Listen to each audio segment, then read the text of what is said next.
Okay, ganyan. Yan yung shortcut. Mas madali ito. Pag may laptop kayo, yan ang solusyon. Hindi na kayo papawisan mag-solve. Computer. Okay? So, first step, punta tayo sa input data.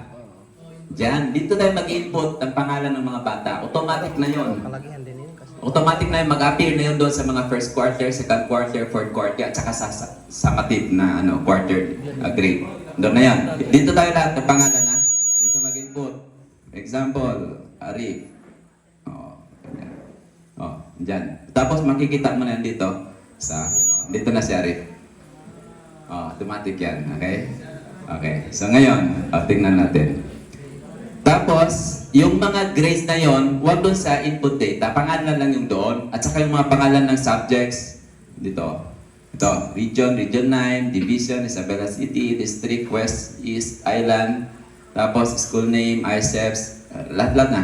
School ID nyo, then school year, then grades and section, teacher, pangalan mo, then subject. So, lahat ay mag-appear na yun doon sa quarters na yon. Okay, dito na. Ngayon, for example, yung highest possible score, ito na yung item na ibibigay mo sa mga bata. For example, quiz 1, 20 items. Pero yung nakuha niya, raw score na is 17. Nandiyan na, 17. I-ano muna natin. Palitan natin. Okay. 17. Bigay ko tayo ng ibang ano dito sa baba. Okay, si Arik.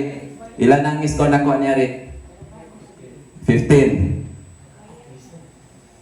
Sa quiz 1. Sa quiz 2 out of 13, nakakuha lang siya ng 40. 14. 14.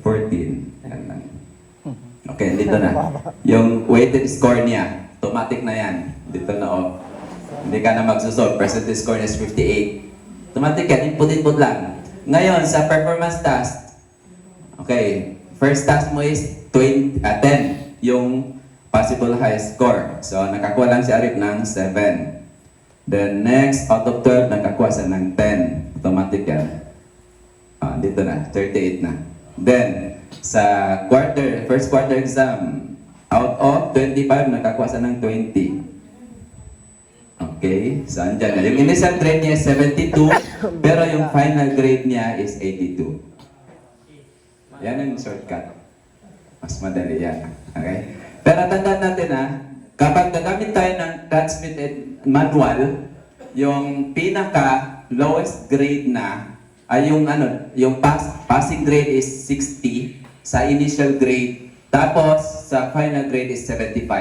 Makikita ninyo sa transmutation table. So kapag makakuha ang bata ng 45, so hindi siya mag-appear doon na 45. Lang siya, below 60 lang siya. 60, below 60. Hindi na mag-appear talaga. Kapag 10 lang yung score niya, 10. Yan ang gusto ng DepEd para hindi ma-discourage yung moral ng bata. Hindi niya makita sa card niya, baba namang grado ko, 20 lang. So makikita natin, below 60 lang siya, below 60. Hindi na mag-appear yung mga 10, 20, 30, ganon.